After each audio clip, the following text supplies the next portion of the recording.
Your heart is racing right now, and you don't know why. Maybe it's an email. Maybe it's a text that says, "We need to talk."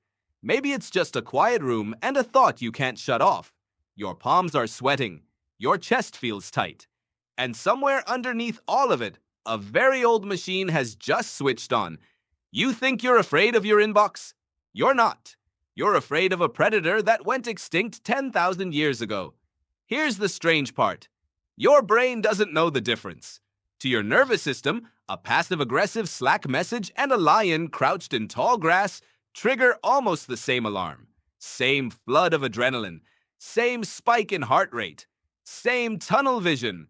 The threat has changed completely. The alarm system hasn't changed at all. So why does a body built for the savannah keep firing in a world with no lions left? To understand that, you have to go back. Not centuries, not millennia, millions of years, to a small, vulnerable primate living in a landscape stacked with things that wanted to eat it. Leopards in the trees, hyenas on the ground, snakes in the grass. Literally. For most of human history, the single most important skill a person could have wasn't intelligence or charm or strength. It was speed of fear. The people who hesitated when a shadow moved wrong didn't get a second chance to learn from the mistake. The people who flinched first, who ran before they even consciously registered danger, survived to have children. Generation after generation, evolution wasn't selecting for calm, it was selecting for jumpy. That is the origin of the amygdala, the almond-shaped cluster of neurons sitting deep in your brain that neuroscientist Joseph Ledoux spent decades mapping. Ledoux's research revealed something unsettling. The amygdala can trigger a full fear response before the thinking part of your brain even knows what it's reacting to. Your body moves first. Your mind explains itself later. Think about that for a second. You are not always afraid because you decided something is dangerous. Sometimes you decide something is dangerous because you were already afraid. This wiring made perfect sense in a world of claws and fangs. In that world, a false alarm cost you almost nothing. You heard a rustle. You ran. It turned out to be the wind. Fine. You lost a few seconds. But missing a real threat, even once, could cost you your life. So the system evolved with a built-in bias. When in doubt, panic first. Ask questions never, if you can help it. The evolutionary biologist Randolph Nesse has a name for this bias. He calls it the smoke detector principle. A smoke detector that only ever goes off during actual fires isn't a well-calibrated machine. It's a broken one. A good smoke detector goes off constantly. For burnt toast, for steam, for nothing at all. Because the cost of a false alarm is a little annoyance, while the cost of a missed fire is catastrophic.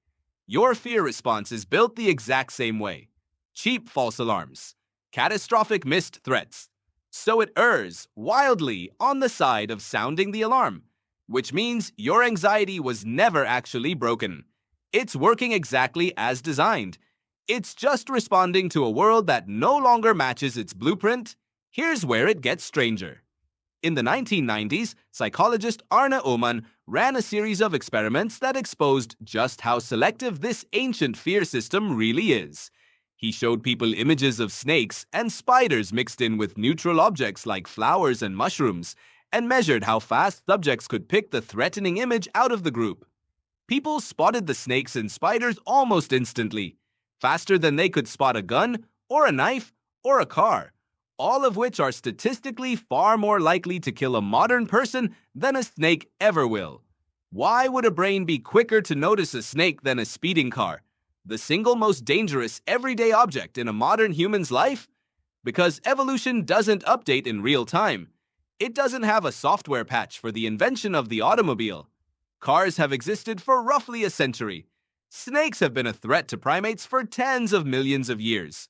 Your fear circuitry was carved slowly over an almost unimaginable stretch of time by threats that mostly don't exist anymore, and it hasn't had nearly long enough to catch up to the ones that do. So picture your ancestor again, 10,000 years ago, on a plain at dusk. A rustle in the grass. The body reacts instantly. Heart rate spikes. Blood rushes to the muscles. Digestion pauses, because digesting lunch is not a priority when there might be a predator nearby. Every resource in the body gets redirected toward one single outcome. Survive the next 10 seconds. Now picture yourself tonight, lying awake because of a message you sent that didn't get a reply. Your heart rate spikes. Blood rushes to your muscles that will never be used. Your stomach tightens. Every resource in your body gets redirected toward